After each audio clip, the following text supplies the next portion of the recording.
Welcome to my dear friend. आज की इस वीडियो में पढ़ने वाले बिहार डीएलएड का मोस्ट इंपॉर्टेंट क्वेश्चन इंग्लिश करने वाले। तो ये कब पूछा हुआ, ये देखिए 2023 का पूछा हुआ, 9/6/2023 को पूछा हुआ। आपका भी एग्ज़ाम कब हो रहा है? छठा ही महीना में हो रहा है ना। तो चलिए पहला क्वेश्चन क्या रहा है, which cohesive device is the most suitable for the following sentence. Question क्या कह रहा है, my brother is my best friend. क्या है best friend? He is otherwise willing to go the extra my mile to help me. ठीक है।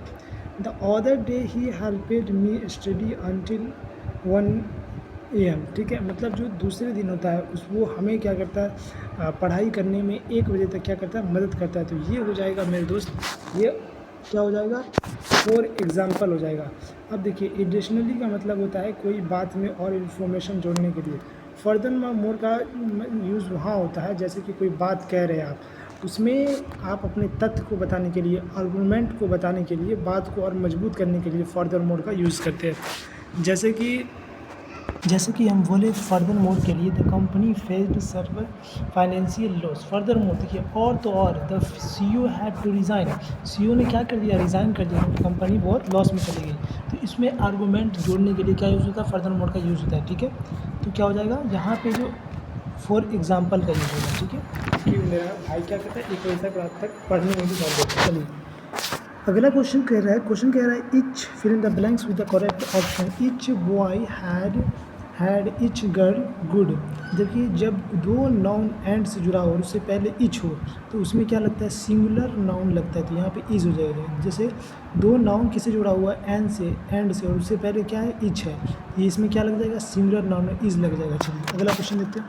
Question क्या है, choose the correct phrase from the given option make a conditional sentence. अब यहाँ पे देखिए, he breakfast, it if he arrive so late. अब देखिए he breakfast if he arrive, ये वर्ब वन है, तो वर्ब वन है तो क्या हो जाएगा यहाँ पे देखिए पहला कंडीशनल हो जाएगा। पहला कंडीशनल जो फ्यूचर के साथ आता है, तो ये विल नॉट हैव हो जाएगा। क्या लगता है फ्यूचर के साथ क्या आता है, विल आता है और क्या लग जाएगा, वर्ब वन आता है, प्रेजेंट और फ्यूचर आता है। चलिए अगला क्वेश्चन देखिए। क्वेश्चन कह रहा है, select the alternative which best express the meaning of the idiom phrase. A red letter day, red letter मतलब अच्छा दिन, रेड मतलब लाल लाल दिन। तो लाल लाल दिन आप क्या कीजिएगा, आराम से मज़ा मारिएगा। तो क्या हो जाएगा, ये आपका हो जाएगा एन इम्पोर्टेंट डे, आपके लिए क्या अच्छा दिन है, मतलब संडे वाला दिन है, एन इम्पोर्टेंट डे हो जाएगा। चलिए अगला क्वेश्चन क्या कह रहा है, which of the punctuation mark is use to express the sudden change in the feeling और इमोशन। तो ये हो जाएगा एक्सक्लामेशन मार्क होता है। सेमीकोलन कैसा होता है, सेमीकोलन तो ऐसा हो जाएगा, एक बूंदा और नीचे क्या होता है, कॉमा के जैसा होता है। और कॉमा कैसा होता है, ये ऐसा होता है, कॉमा में थोड़ा देर रुका जाता है। ठीक है, और सेमी कॉलन में जो होता है थोड़ा ज़्यादा देर रुका जाता है। ये किसको जोड़ता है, ये जोड़ता है दो इंडिपेंडेंट कॉलेज को, मतलब कॉलेज जो मतलब इंडिपेंडेंट है तो उसको जोड़ने के लिए। क्वेश्चन मार्क कैसा होता है, ऐसा होता है। ठीक है, समझ रहे हैं। चलिए अगला क्वेश्चन देखते हैं, fill in the blanks with the correct option. The lion is a sprung, क्या हो जाएगा, अपॉन द प्रे। चलिए तो क्या हुआ, यहाँ पे हो जाएगा द लायन स्प्रंग, क्या हो जाएगा, द प्रे। इसका मतलब हुआ जो लायन है वो क्या हुआ, शिकार पर झपटा। तो ये हो जाएगा अपाउन हो जाएगा। चलिए अगला क्वेश्चन क्या कह रहा है, fill in the blanks with the correct option advising me he gave me money. तो ये क्या हो जाएगा, बिसाइड्स हो जाएगा, बिसाइड्स हो जाएगा, क्योंकि बिसाइड्स उन्होंने हमको एडवाइस दिया और also he give me money, मतलब वो हमको क्या दिया, पैसा भी दिया।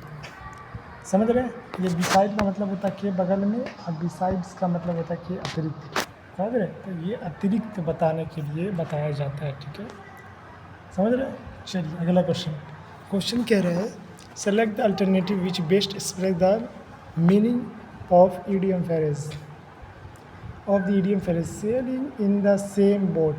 इसका मतलब होता है सेम सिचुएशन, सेम डिफ़िकल्टी में। ठीक है, यहाँ पे देखिए इसका राइट आंसर क्या हो जाएगा, इसका राइट आंसर हो जाएगा मेरे दोस्त, ये हो जाएगा being in the same difficult situation. Being in the same difficult situation आप ये भी समझ सकते हैं, मतलब एक नाव पे है तो मतलब एक डूबेगा तो दोनों डूबेगा, तो दोनों सेम डिफ़िकल्ट में होगा ना।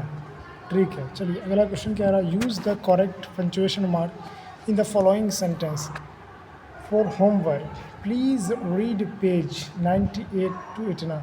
तो देखिए जो रेंज बताने के लिए किया जाता है वो किसका यूज़ किया जाता है, वो किया जाता है मेरे दोस्त हाइफन का। किस चीज़ का? हाइफन का। हाइफन क्या होता है? तो इसका राइट आंसर क्या हो जाएगा? तो इसका right answer option number A हो जाएगा, हाइफन। चलिए अगला क्वेश्चन कह रहा है fill in the blanks with the correct option conjunction और constant disagreements we remind first friend. यहाँ पे क्या हो जाएगा? डिस्पाइट हो जाएगा। डिस्पाइट हो जाएगा मतलब के बावजूद। चलिए अगला क्वेश्चन कह रहा है complete the sentence using the appropriate option each of 4 army soldiers. या ईच ऑफ, तो जिसमें ईच ऑफ होता है उसमें क्या लगता है? सिंगुलर नाउन, सिंगुलर वर्ब लगता है। तो यहाँ पर सिंगुलर वर्ब क्या है? Was ready. ये है पुलर, ये भी पुलर, ये भी पुलर। तो option number B is the right answer. चलिए अगला क्वेश्चन कह रहा है select the most appropriate option to change the sentence from direct to indirect speech. Ramesh has not eaten breakfast till now. तो रमेश जो है वो अभी तक ब्रेकफास्ट नहीं किया। यहाँ पे हैज़ नॉट है तो यहाँ पे क्या आएगा? ये डायरेक्ट में हैज़ नॉट है तो इनडायरेक्ट में क्या आ जाएगा? ये आ जाएगा आपका मेरे दोस्त हैड नोट। यहाँ पे देखिए कहाँ पे हैड नोट है,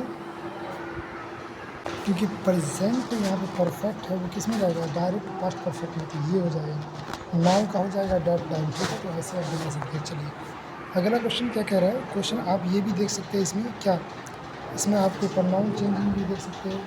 यहाँ पे क्या हो गया? He said that he told me that Ramesh, Ramesh क्या हो जाएगा? Had not eaten breakfast till that time. Okay, चलिए अगला क्वेश्चन क्या कह रहा है? Select the most appropriate option to change the sentence from direct to indirect speech.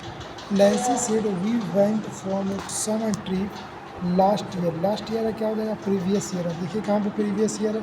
यहाँ पर देखिए, बस हो गया ऑप्शन ये सही है। ये लास्ट ईयर होगा नहीं, ये भी होगा नहीं, ये होगा नहीं। ठीक है, तो समझ लो नैन्सी सेड वी वेंट। अब देखिए ये भी आपको देखना, टेंस भी देखना है। वी वेंट मतलब कौन सा ये टेंस हुआ?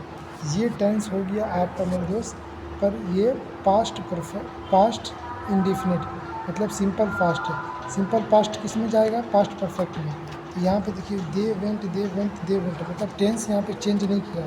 तो आपको जो ऑप्शन दिया हुआ है उसी ऑप्शन में देखना है। लेकिन यहाँ पे क्या होना चाहिए? टेंस बिल्कुल चेंज होना चाहिए। नहीं किया कोई दिक्कत नहीं है, आपको जो दिया हुआ इसमें से देखिए। यहाँ प्रीवियस तो हो सकता है ना, इसमें नहीं है तो ज़्यादा अप्रोप्रिएट आपको बोलाना था, ये ज़्यादा अप्रोप्रिएट होगा। उसके बाद ठीक है, और वी कहाँ चले जाएगा? डे में चले जाएगा। चलिए अगला क्वेश्चन देखिए select the alternative which best express the meaning of the idiom phrase. Idiom phrase आपको पूछा तो ब्रेक अप का मतलब क्या होता है? टू डिस्पर्स और डिजोल्व मतलब टूट जाना, मतलब क्या होता है? टू डिस्पर्स और डिजोल्व। चलिए अगला क्वेश्चन क्या करें?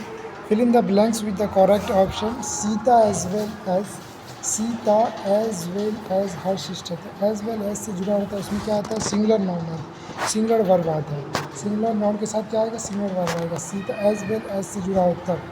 ठीक है, Sita as well as her sister is क्या होगा? प्लेयर। यहाँ पे कुछ लिखा हुआ ब्लड हो गया थोड़ा सा। चलिए अगला क्वेश्चन देखिए complete the sentence using the appropriate option see daily for year now. मतलब क्या हुआ? सी हैज़ बीन एक्सरसाइजिंग मतलब वो क्या कर रही है? पास्ट से काम शुरू हुआ पास्ट में और अभी भी चल रहा है। ये किस में होता है? प्रेजेंट परफेक्ट कॉन्टिन्यूस टेंस में। जो पास्ट से काम शुरू हुआ और अभी भी चल रहा है तो प्रेजेंट परफेक्ट कॉन्टिन्यूस टेंस हो जाएगा। तो हैज़ बीन एक्सरसाइजिंग वाज होगा नहीं, एक्सरसाइज नहीं होगा, और हैव बीन होगा नहीं। अगर हैव बीन एक्सरसाइजिंग कब होगा? जब यहाँ पे प्लूरल होता है, प्लूरल के साथ प्लूरल होगा। ये सिंगुलर है तो सिंगुलर के साथ क्या लगेगा? हैज़ लगेगा।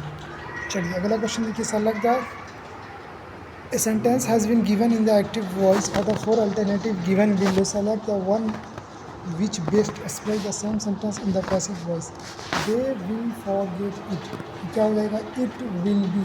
ऑब्जेक्ट को सब्जेक्ट बनाना और will के साथ क्या आएगा? बी आएगा। बी कहाँ है? यहाँ पे। यहाँ पे वुड कहाँ से आ जाएगा? वुड तो किस में होता है? ये डायरेक्ट इनडायरेक्ट स्पीच में होता है, तो ये वॉइस में कहाँ से आ जाएगा? तो इट विल बी फॉरगेटेन क्या हो जाएगा? फॉरगेट है तो फॉरगेटेन आ जाएगा वर्ब 3। बाय और डे का ये क्या हो गया? देन आ जाएगा। चलिए अगला क्वेश्चन देखिए pick out the non finite verb in the given sentence. He had seen a child cry. यहाँ पे सीन भी हो जाएगा और क्राई भी हो जाएगा because they have not change the time and tense. Okay, according to subject. ये अपना क्या करते हैं? अपना टाइम को नहीं चेंज करते, टेंस को नहीं चेंज करते, तो ये सी बहुत कराई हो जाएगा, ठीक है। अगला क्वेश्चन देखिए, choose the correct phrase from the given option, make a conditional sentence. If he forget about it, अगर वो इसके बारे में भूल जाता है, कब की बात कर रहा है, पास्ट की बात कर रहा है, पास्ट की बात हो रहा है, क्या कहाँ हो रहा है, पास्ट की बात।